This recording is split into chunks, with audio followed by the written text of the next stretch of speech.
AP మాజీ CM Jagan రాష్ట్ర వ్యాప్తంగా ప్రతి కార్యకర్తల్లో కలిసేందుకు యాత్ర పేరుతో పర్యటన నిర్వహించేందుకు సిద్ధమయ్యారు. 175 నియోజకవర్గాల్లో ఇప్పటి వరకు కలవని కార్యకర్తలు ఈసారి నేరుగా కలవనున్నారు. రాష్ట్రంలో పార్టీ ఓటమి పాలైనప్పటికీ 40% ఓటు బ్యాంకు వైఎస్ఆర్సీపీ వైపు ఉండటం రానున్న రోజుల్లో మళ్లీ తమకు మంచి రోజులు వస్తాయని ఓటమి పాలైన ఎమ్మెల్యే అభ్యర్థులు, ఎంపీ అభ్యర్థులందరికీ జగన్ దిశానిర్దేశం చేయనున్నారు. ఇక ఈ నేపథ్యంలోనే జిల్లా పర్యటనలకు సంబంధించి జగన్ పిలుపునివ్వడం కార్యకర్తల్లో కొత్త జోష్ నింపినట్టు అవుతుంది. ఇక ఇదే అంశంపై మరింత సమాచారం కడప నుంచి మా ప్రతినిధి యూసఫ్ అందిస్తారు. ఏపీలో మాజీ ముఖ్యమంత్రి వైఎస్ జగన్మోహన్ రెడ్డి మరికొద్ది రోజుల్లో ప్రజల వద్దకు వెళ్ళేటువంటి కార్యక్రమానికి శ్రీకారం చుట్టారు. రాష్ట్ర వ్యాప్తంగా ఓటమి పాలు చెందినటువంటి తర్వాత మొదటిసారిగా ప్రజల్లోకి వెళ్ళి పూర్తిగా కార్యకర్తల్లో ఎక్కడైతే ఎటువంటి ఇబ్బందులు కలిగాయో వాటన్నింటిని కూడా బేరీజు వేసుకోవాలి. రానున్న రోజుల్లో పూర్తి స్థాయిలో పార్టీ బలోపేతం కావాలి. నాయకులు ఎంతమంది వెళ్ళినా కూడా నమ్ముకొని కార్యకర్తలు ఉన్నందున వారందరికీ కూడా న్యాయం చేసే దిశగా అడుగులు వేసేందుకు సీఎం మాజీ ముఖ్యమంత్రి వైఎస్ జగన్ వ్యూహాలు రచిస్తూ ఉన్నారు. మరికొద్ది రోజుల్లోనే ప్రజల్లోకి రాబోతూ ఉన్నారు. దీనికి సంబంధించినటువంటి అన్ని కార్యక్రమాలను జిల్లా అధ్యక్షులు ఎవరైతే ఉన్నారో వారందరితో కూడా చర్చలు జరిపారు.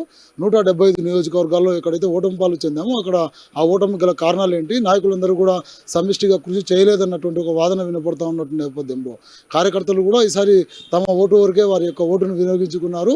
బూత్ లెవెల్లో కావాల్సినటువంటి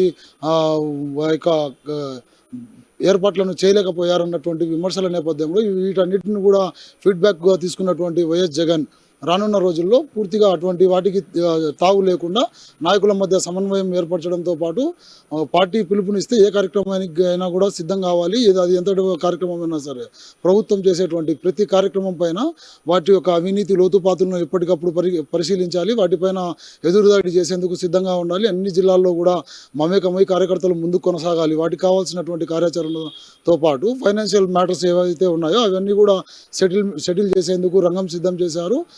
మరికొద్ది రోజుల్లోనే మాజీ ముఖ్యమంత్రి కడప జిల్లాలోని ఇడుపులపాయ నుండి తన తండ్రి సమాధి వద్ద ప్రార్థనలు చేసిన తర్వాతనే ఈ యొక్క కార్యక్రమాలను ఏర్పాటు చేసేందుకు వ్యూహం అయితే ఇప్పటికే సిద్ధమయ్యింది. మరి 10-15 రోజుల తర్వాత ఏదైతే అసెంబ్లీ సెగ్మెంట్ సమావేశాలు ఉన్నాయో అవన్నీ ఎప్పటికైతే ముగిసిన తర్వాత ఆ యొక్క నియోజకవర్గాలకు సంబంధించిన కీలక నేతలతో పాటు ప్రతి కార్యకర్తను కూడా కలిసేటువంటి ఒక ప్రణాళికను రూపొందించారు. ఎక్కడైతే కార్యకర్తలు ఇప్పటి వరకు ఇబ్బందులు ఎదురయ్యాయో వాటిని ఏ విధంగా బేరీజు వేయాలి. మనం కేవలం 40% ఇంత క్రైసిస్లో కూడా కేవలం 11 సీట్లు వచ్చినప్పటికి కూడా వైఎస్ఆర్సీపీకి 40% పైగా ఓట్ బ్యాంక్ రావడం అనేది ఒక పెద్ద చర్చనీయాంశంగా మారింది. కేవలం 10% ఓట్లతో మాత్రమే తాము ఓటమి పాలయ్యాము. వాటిని ఏ విధంగా రానున్న రోజుల్లో కవర్ చేసుకోవాలి, ఈ యొక్క ఓట్ బ్యాంకును స్థిరంగా మరో 4 సంవత్సరాల పాటు ఏ విధంగా ముందుకు తీసుకువెళ్ళాలి అన్నటువంటి ఒక అంశాన్ని అయితే ప్రధానంగా వైఎస్ జగన్ కీలక నేతల వద్ద ప్రస్తావిస్తూ ఉన్నారు. అవన్నీ కూడా ఏ విధంగా వాటిని కాపాడుకోవాలి, రానున్న రోజుల్లో మనం ఏ విధంగా ముందుకు వెళ్ళాలి, కార్యకర్తలకు జరిగినటువంటి అన్యాయాలు ఎక్కడైతే ఉన్నాయో వాటన్నిటిని కూడా ప్రతి ఒక్కరు గుర్తించండి, వారిని నేరుగా నాతో తీసుకొచ్చి కలపండి. నేను కూడా ఒక్కొక్క నియోజకవర్గంలో 10 రోజుల నుండి 15 రోజుల పాటు ఉండే విధంగా ప్రణాళికను రూపొందిస్తూ ఉన్నాను. ప్రతి ఒక్కరింటికి వెళ్దాం. అవసరమైతే పార్టీ మారినటువంటి నేతలను కూడా పార్టీలోకి తెచ్చుకునేందుకు కావాల్సినటువంటి ఏర్పాట్లను సిద్ధం చేస్తూ ఉన్నారు. ఇవన్నీ కూడా మరికొద్ది రోజుల్లోనే అమలు కాబోతూ ఉన్నాయి. మరోపక్క కార్యకర్తలు వైఎస్ఆర్సీపీకి సంబంధించినటువంటి కార్యకర్తలు ఎవరైతే అధైర్యంగా ఉన్నారో వారికందరికీ కూడా ధైర్యం కల్పిస్తూ ఉన్నారు. మనం ఎక్కడే కానీ గతంలో ప్రతిపక్షం నుండే పోరాటాలు చేసి అధికారంలోకి వచ్చాం. మనకు ప్రతిపక్షం కొత్త కాదు. మనం ఇకపై తీసుకోవాల్సినటువంటి నిర్ణయాలు కార్యకర్తలను అడిగి వారి సమంజసం మేరకే ఆ యొక్క నియోజకవర్గం పైన ఆధారపడి ఉంటుంది.